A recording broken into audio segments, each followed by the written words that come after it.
Hi friends, ಎಲ್ಲರೂ ಹೆಂಗಿದ್ದೀರಾ, ಆರಾಮಿದ್ದೀರಾ ಅಂತ ಅನ್ಕೋತಾ ಇವತ್ತಿನ ಲಾಗನ್ನು ಸ್ಟಾರ್ಟ್ ಮಾಡ್ತಾ ಇದ್ದೀನಿ. ಇವತ್ತಿನ ಲಾಗು ತುಂಬ ಸ್ಪೆಷಲ್ಲು. ಇವತ್ತು ರಥಸಪ್ತಮಿ ದಿನದ್ದು ಲಾಗ್ ಇದು. ಎಲ್ಲರಿಗೂ ರಥಸಪ್ತಮಿದ ಆರ್ಥಿಕ ಶುಭಾಶಯಗಳನ್ನ ಹೇಳ್ತಾ ಈ ನನ್ನ ಲಾಗನ್ನು ಇವತ್ತು ಸ್ಟಾರ್ಟ್ ಮಾಡ್ತಾ ಇದ್ದೀನಿ. ಯಾರೆಲ್ಲ ನನ್ನ ಚಾನಲನ್ನು ಹೊಸದಾಗಿ ಇವಾಗ ನೋಡ್ತಾ ಇದ್ದೀರಲ್ಲ, ಪ್ಲೀಸ್ ನನ್ನ ಚಾನಲ್ನ ಸಬ್ಸ್ಕ್ರೈಬ್ ಆಗಿ ನೋಡಿ ಅಂತ ಹೇಳಿ ನಿಮಗೆ ಕೇಳ್ಕೊತಾ ಇದ್ದೀನಿ.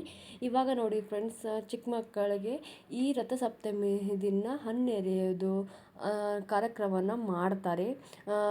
5 ವರ್ಷದೊಳಗಿನೂ 3 ವರ್ಷ ತನೂ ಮಾಡ್ತಾರೆ. 5 ವರ್ಷ 3 ವರ್ಷ ತನೂ, ಒಬ್ಬೊಬ್ಬರು 7 ವರ್ಷ ತನೂ ಚಿಕ್ಕ ಮಕ್ಕಳಿಗೆ ಹಣ್ಣೆರೆಯೋ ಕಾರ್ಯಕ್ರಮವನ್ನು ಮಾಡ್ತಾರೆ. ಇಲ್ಲಿ ನೋಡಿ ಫ್ರೆಂಡ್ಸ್, ನಮ್ಮ ಸೌಜುನೂ ಕೂತಿದ್ದಾನೆ.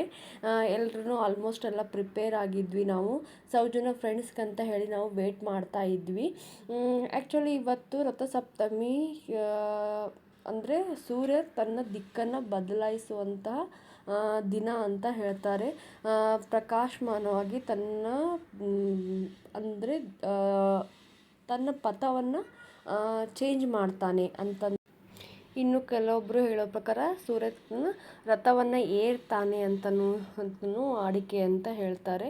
ಇವಾಗ ಚಿಕ್ಕ ಮಕ್ಕಳಿಗೆ ಯಾರು 5 ವರ್ಷದಿಂದ 7 ವರ್ಷದ ಕೆಳಗಡೆ ಇದ್ದವರು ಈ ಥರ ಆರತಿ ಬೆಳಗ್ಗೆ ಹಣ್ಣೆರೆಯೋ ಕಾರ್ಯಕ್ರಮವನ್ನು ಮಾಡ್ತಾರೆ. ಮೊದಲಿಗೆ ಶ್ವೇತಕ್ಕ ಅವ್ಗೆ, ನಮ್ಮ ಸೌಜುಗೆ ಹಣ್ಣೆರೆಯೋ ಕಾರ್ಯಕ್ರಮವನ್ನು ಮಾಡಲಿಕ್ಕೆ ಸ್ಟಾರ್ಟ್ ಮಾಡಿದರು. ಸೌಜು ನೋಡಿ ಫ್ರೆಂಡ್ಸ್ ಹೇಗೆ ಮಾಡ್ತಾ ಇದ್ದಾನೆ. ಅವನು ಆಟಿ ಸಾಮಾನತ್ತು ಎಲ್ಲ ತೊಗೊಂಡು ಕೂತ್ಬಿಟ್ಟಿದ್ದ. ಆಮೇಲೆ ಇವರು ಅವರು ಸಣ್ಣಜ್ಜಿ ರಾಯಚೂರಿಂದ ಬಂದಿದ್ದರು. ಇವಾಗ ಸೌಜುಗೆ ಆರತಿ ಮಾಡಿ ಎಲ್ಲರೂ ಹಣ್ಣೆರಿಬೇಕಂತ ಹೇಳಿ ಎಲ್ಲರೂ ನಮ್ಮ ಮನೆಯಲ್ಲಿ ನಾವು ಕೂಡಿದ್ವಿ ಅವತ್ತು ರಥಸಪ್ತಮಿ ದಿನ. ಸೌಜುಗಂತರೂ ಖುಷಿ ಇತ್ತು. ಅವು ಏನೇನು ಮಾಡ್ತಾಯಿದ್ರು, ಗಾಡಿ ಎಲ್ಲ ತಂದು ಇಟ್ಬಿಟ್ಟಿದ್ದು. ಅವ್ರ ಫ್ರೆಂಡ್ಸೂ ಎಲ್ಲನೂ ಬಂದು ಕೂತಿದ್ರು. ಆಲ್ರೆಡಿ ಏನು ಮಾಡ್ತಾ ಇದ್ದಾರೇನೋ ಅಂತ ಹೇಳೋಂಗೂ ಫುಲ್ ಕ್ಯೂರಿಯಾಸಿಟಿನೂ ಇತ್ತು. ಇವಾಗ ಒಬ್ಬೊಬ್ಬರೇ ನಾವೆಲ್ಲನೂ ಆರತಿಯನ್ನು ಸೌಜುಗೆ ಬೆಳಗ್ತಾ ಇದ್ದೀವಿ. ಈ ಥರ ಸಂಕ್ರಮಣದಲ್ಲಿನೂ ಮಾಡ್ತಾರೆ. ಇವಾಗ ರಥಸಪ್ತಮಿ ದಿನವೂ ಮಾಡ್ತಾರೆ. ರಥಸಪ್ತಮಿ ದಿನ ಹೊಸ ಬಟ್ಟೆಯನ್ನು ಹಾಕೋಬೇಕು. ಎಲ್ಲರೂ ಚಿಕ್ಕ ಮಕ್ಕಳಿಂದ ದೊಡ್ಡವ್ರ ತನಕ ರಥಸಪ್ತಮಿ ದಿನ ಹೊಸ ಬಟ್ಟೆ ಹಾಕೋಬೇಕು ಅಂತ ಹೇಳ್ತಾರೆ. ಅವಳು ನಮ್ಮ ಸಣ್ಣ ಅತ್ತೆ ಆಗಬೇಕು, ಅಂದರೆ ಸೌಜುಗೆ. ರಥಸಪ್ತಮಿ ದಿನ ನಾವು ಹೊಸ ಬಟ್ಟೆಯಲ್ಲಿ ಅಟ್ಲೀಸ್ಟ್ ಹಾಕ್ಕೊಳ್ಳಿಕ್ಕಂತಂದ್ರೂ ನಮಗೇನೋ ಬ್ಯುಸಿ ಟೈಮ್ ಇತ್ತು, ಹಾಕ್ಕೊಳ್ಳೋದಕ್ಕೂ ಆಗಲಿಲ್ಲ. ಅಂದರೆ ಅಟ್ಲೀಸ್ಟ್ ಒಂದು ಹೊಸ ಬಟ್ಟೆ ಮೇಲೆ ಆದರೂ ಕೂತ್ಕೊಂಡು ನಾವು ಹೇಳ್ಬೇಕು ಅಂತ ಹೇಳ್ತಾರೆ. ಅಂದರೆ ಅದೇನೋ ವರ್ಷ ಪೂರ್ತಿ ಇನ್ನೊಂದು ರಥಸಪ್ತಮಿ ಬರೋಷ್ಟ್ರೊಳಗೆ ಅದು ಏನೋ ಡಬಲ್ ಆಗ್ತದೆ ಅಂತ ಹೇಳಿ ನಮ್ಮ ಸಣ್ಣವರಿದ್ದಾಗದು ಎಲ್ಲ ಹೇಳ್ತಾ ಇದ್ರು. ಅಂದರೆ ನಾವು ಹೊಸ ಬಟ್ಟೆನ ಅವತ್ತು ಹಾಕೋಬೇಕು. ಅಂದರೆ ಆ್ಯಕ್ಚುಲಾಗಿ ನಮ್ಮದು ಅಂದರೆ ಏನಂತಂದರೆ ಹೊಸದ ಪಾಸಿಟಿವ್ ಎನರ್ಜಿ ಬರ್ತದೆ ಅಂತ ಹೇಳಿ ಅಂತಾರೆ. ಸೂರ್ಯ ತನ್ನ ದಿಕ್ಕನ್ನು ಬದಲಾಯಿಸೋದ್ರಿಂದ, ಅಂದರೆ ತನ್ನ ಪಥವನ್ನು ಚೇಂಜ್ ಮಾಡೋದ್ರಿಂದ ಪ್ರಕಾಶಮಾನದ ಬೆಳಕು ಬರ್ತದೆ ಅಂತಂದರೆ ಪಾಸಿಟಿವ್ ಎನರ್ಜಿ ಬರ್ತದೆ. ಅಂದರೆ ನಮ್ಮದು ಹೊಸ ಬಟ್ಟೆ ಹಾಕ್ಕೊಂಡ್ರೆ ಒಂಥರ ನಾವು ಪಾಸಿಟಿವ್ ಆಗಿ ನಮ್ಮ ದಿನವನ್ನು ಸ್ಟಾರ್ಟ್ ಮಾಡಿದ್ರೆ ನಮ್ಮ ಇಯರನ್ನು ಸ್ಟಾರ್ಟ್ ಮಾಡ್ಬೋದು ಅಂತ ಹೇಳಿ ನಾವು ಹೇಳ್ಬೋದು ಫ್ರೆಂಡ್ಸ್. ಇವಾಗ ಸೌಜುಗೆ ನಾನು ಹಣ್ಣು ಎರಿಬೇಕಂತ ಹೇಳಿ ಸ್ಟಾರ್ಟ್ ಮಾಡಿದೆ. ಅದರಲ್ಲೆಲ್ಲ ಚಾಕ್ಲೇಟ್ಸು, ಹಣ್ಣು, ಅಂದರೆ ಚುನ್ಮುರಿ ಎಲ್ಲನೂ ಮಿಕ್ಸ್ ಮಾಡಿದ್ರು. ಸುಲ್ಗಾಯಿ ಈ ಥರ ಎಲ್ಲ ನಮಗೇನು ಧಾನ್ಯಗಳೇನು ಸಿಗ್ತದಲ್ಲ, ಅಂದರೆ ಏನಾದರೂ ಹಣ್ಣುಗಳು ಏನೇನು ಇರ್ತಾವಲ್ಲ ಅವನ್ನೆಲ್ಲ, ಬಾರಿಕಾಯಿ, ಆಮೇಲೆ ಬಂಡು, ಬತ್ತಾಸು ಅವೆಲ್ಲನೂ ಈ ಥರ ಚಿಕ್ಕ ಮಕ್ಕಳಿಗೆ ಮೇಲ್ಗಡೆ ತಲೆ ಮೇಲೆ ಈ ಥರ ಸುರಿತಾರೆ. ಇದನ್ನು ವಾಡಿಕೆ ಇದೆ. ನಾವು ಯಾವಾಗಾದ್ರೂ ಸಂಕ್ರಮಣ ದಿನವೂ ಮಾಡ್ಬೋದು. ಕಬ್ಬು ಇಲ್ಲೆಲ್ಲ ಹಾಕಿರ್ತಾರೆ. ಇದರಲ್ಲಿ ಚಿಕ್ಕ ಚಿಕ್ಕದಾಗಿ ತುಂಡಾಗಿ ಮಾಡಿ ಈ ಥರ ಮಾಡಿದರೆ ಮಕ್ಕಳಿಗೆ ಏನಾಗುತ್ತೆ ಅಂದರೆ ಆಯುಷು ಜಾಸ್ತಿ ಆಗುತ್ತೆ, ಅವ್ರಿಗೆ ಪಾಸಿಟಿವ್ ಎನರ್ಜಿನೂ ಬರುತ್ತೆ ಅಂತ ಹೇಳಿ ಅಂತಾರೆ. ಈ ಥರ 5 ವರ್ಷ ತನಕ ಅಥವಾ 7 ವರ್ಷ ತನಕ ಅಥವಾ 3 ವರ್ಷ ತನಕ ಅಂದರೆ ಕಂಟಿನ್ಯೂ ಆಗಿ ಅವ್ರಿಗೆ ರಥಸಪ್ತಮಿ ದಿನ ಅಥವಾ ಸಂಕ್ರಮಣ ದಿನ ಅಥವಾ ಮಾಡಬೇಕು ಅಂತ ಹೇಳ್ತಾರೆ. ಇಲ್ಲಿ ನಮ್ಮ ಮಹಾರಾಷ್ಟ್ರ ಕಡೆ ಏನು ಮಾಡ್ತಾರೆ, ಸಂಕ್ರಮಣದನ್ನ ಈ ಥರ ಮಾಡುವಾಗ ಬ್ಲ್ಯಾಕ್ ಕಲರ್ ಬಟ್ಟೆ, ಬ್ಲ್ಯಾಕ್ ಕಲರ್ದು ಅವ್ರಿಗೆ ಏನಾದರೂ ವಿಯರ್ ಮಾಡಿ ಎರಿತಾರೆ. ಅಲ್ಲಿಂದ ಕರಿ ಎರೆಯೋದು ಅಂತಾರೆ. ಅದನ್ನು ನಾವು ಇಲ್ಲಿನೂ ಮಾಡೋ ವಾಡಿಕೆ ಇದೆ. ಇವಾಗ ಅವ್ರ ಅತ್ತೆ ಅವ್ರ ಅಜ್ಜಿ ಇವಾಗ ಅವ್ರಿಗೆ ಹಣ್ಣು ಎರಿತಾ ಇದ್ದಾರೆ. ಎಲ್ಲರೂ ಹಣ್ಣು ಎರಿತಾ ಇದ್ದೀವಿ. ಇವಾಗ 3 ಸಲ ಎರಿಬೇಕು. ಒಬ್ಬರೇ 3 ಸಲ ಹಾಕಬೇಕು ಅಂತ.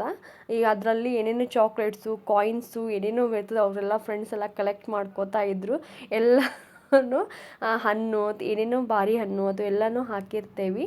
ಅದನ್ನು ಯಾರು ಅವ್ರ ಫ್ರೆಂಡ್ಸ್ ಅದು ಚಿಕ್ಕ ಮಕ್ಕಳು ಬಂದಿರ್ತಾರಲ್ಲ ಅವ್ರು ತಗೊಂಡು ಅವ್ರಿಗೆ ಅದನ್ನು ತಿನ್ಲಿಕ್ಕೆ ಕೊಡಬೇಕು ಅಂತಾರೆ. ಅಂದರೆ ಚುರುಮುರಿ ಅಥವಾ ಎಲ್ಲನೂ ಹಾಕಿರ್ತೇವೆ ಎರಿದಿರ್ತೇವಲ್ಲ ಅವು ಚುರುಮುರಿ ಅವು ಸಣ್ಣ ಹುಡುಗರಿಗೆಲ್ಲ ಕೊಡಬೇಕು ಅಂತ ಹೇಳ್ತಾರೆ.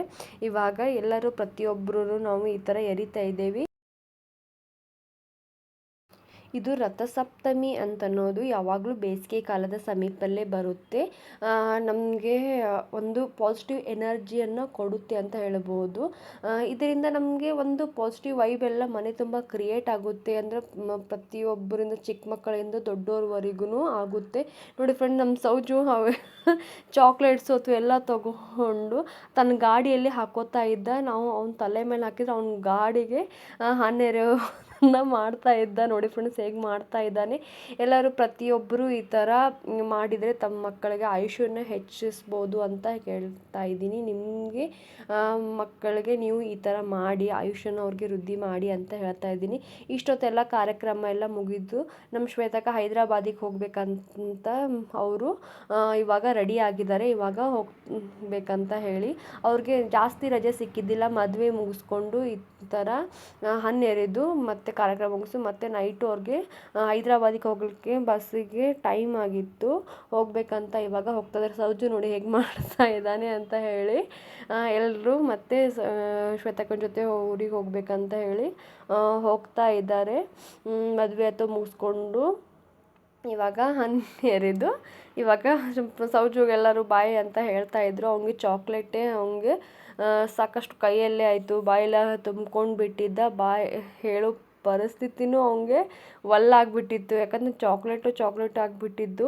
ಅವ್ನ ಫ್ರೆಂಡ್ಸಿಗದು ಎಲ್ಲನೂ ಕೊಟ್ಟಿದ್ದ. ಅವ್ನ ಫ್ರೆಂಡ್ಸನ್ನು ಎಲ್ಲ ಕರೀಲಿಕ್ಕತ್ತಿದ್ರು.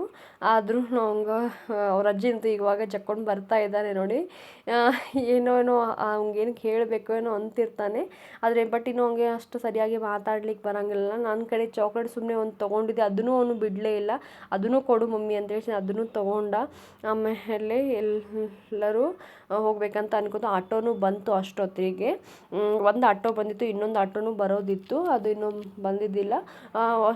ಅಷ್ಟೇ ಅರ್ಧ ಜನ ಹೋಗ್ಬೇಕಂತ ಹೇಳಿ ಇದರಲ್ಲಿ ಮತ್ತು ಇನ್ನೊಂದು ಆಟೋದಲ್ಲಿ ಹೋಗ್ಬೇಕಂತ ಹೇಳಿ ಅನ್ಕೋತಾ ಇದ್ದರು. ಇವಾಗ ಸೌಜು ನೋಡಿ ಬಾಯ್ ಹೇಳಬೇಕಂತ ಹೇಳಿ ಅವನು ಅಂತಿದ್ರೆ ಅವನು ಚಾಕ್ಲೇಟ್ ತಿನ್ನೋದ್ರಲ್ಲೇ ಬ್ಯುಸಿ ಆಗಿಬಿಟ್ಟಿದ್ದ. ನೋಡಿ ಒಂದೊಂದೇ ಚಾಕ್ಲೇಟ್ ತೆಗಿಯೋದು ಅಂತ ಮಾಡ್ತಾಯಿದ್ದಾರೆ. ಸಹಜವಾಗಿ ಅವ್ರ ಅತ್ತೆ ಕಿಸ್ ಕೊಡು ಅಂತೇಳಿ ಕಿಸ್ ಕೊಡ್ತಾ ಇದ್ದ. ಅವನು ಈ ಥರ ಮಾಡ್ತಾ ಇದ್ದಾನೆ ನೋಡಿ. ಏನೋ ಒಂಥರ ಖುಷಿ ಆಯಿತು. ಅವನಿಗೂ ಏನು ಅಳ್ತಾನೇನೋ ಮಾಡ್ತಾನೇನೋ ಅಂದ್ಕೊಂಡಿದ್ದೆ. ಬಟ್ ಲಾಸ್ಟ್ ಇಯರ್ ಈ ಥರ ಮಾಡಿದಾಗ ತುಂಬಾ ಹತ್ತಿದ್ದ ಅವನು. ಈ ಥರ ಏನು ಮಾಡ್ತಾನೆ ಅಂತ ಮಾಡಿದ್ದೆ. ಬಟ್ ಈ ಸಲ ಏನೂ ಮಾಡಲಿಲ್ಲ. ಈ ಥರ ಸುಮ್ಮನೆ ಇದ್ದ. ಅವ್ನಿಗೆ ಆಟಿ ಸಾಮಾನಿಗೆ ಅವನು ಹನ್ನೆರಡು ಬಿಟ್ಟ. ಇವಳು ಸಣ್ಣ ಅತ್ತೆ ಆಗಬೇಕು ನಮ್ಮ ಸೌಜಿಗೆ. ಇನ್ನೊಂದು ಆಟೋನು ಬಂತು. ಇವಾಗ ಇನ್ನೊಂದು ಆಟೋಲ್ಲಿ ಅವ್ರ ಪಪ್ಪ ಹೋಗ್ತಾ ಅವ್ರ ಪಪ್ಪನೂ ಬಾಯ್ ಮಾಡ್ತಾಯಿದ್ರು. ಅವ್ನಿಗೆ ಬಾಯ್ ಮಾಡು ಪಾ ಕೊಡು ಅಂತ ಹೇಳಿ ಪಾ ಕೊಡಿಸ್ಕೋತಾ ಇದ್ರು. ಇವಾಗ ನೋಡಿ ಫ್ಲೈಯಿಂಗ್ ಕಿಶ್ ಅಂತೂ ಸೌಜನ್ ಫೇವ್ರೆಟ್. ಯಾರಿಗೂ ಅವನು ಬಾಯ್ನೇ ಮಾಡೋದಿಲ್ಲ, ಎಲ್ಲರಿಗೂ ಫ್ಲೈಯಿಂಗ್ ಕಿಶ್ ಅಂತೂ ಕೊಟ್ಬಿಡ್ತಾನೆ. ಇವಾಗ ಎಲ್ಲರೂ ನೋಡಿ ಫ್ಲೈಯಿಂಗ್ ಕಿಸ್ನ ಹೋಲ್ಸೇಲ್ ಆಗಿ ಕೊಟ್ಬಿಟ್ಟ ಅಂತೇಳಿ ಕಾಡಿಸ್ತಾ ಇದ್ರು ಅವ್ನಿಗೆ. ಹೀಗಿತ್ತು ನೋಡಿ ಫ್ರೆಂಡ್ಸ್ ನಮ್ಮದು ಇವತ್ತಿನ ಲಾಗು. ಯಾರೆಲ್ಲ ಹೊಸದಾಗಿ ಚಾನಲ್ ನೋಡ್ತಾರೆ ಪ್ಲೀಸ್ ನನ್ನ ಚಾನಲ್ಗೆ ಸಬ್ಸ್ಕ್ರೈಬ್ ಆಗಿ ಅಂತ ಕೇಳ್ಕೊತಾ ಇದ್ದೀನಿ. Bye friends.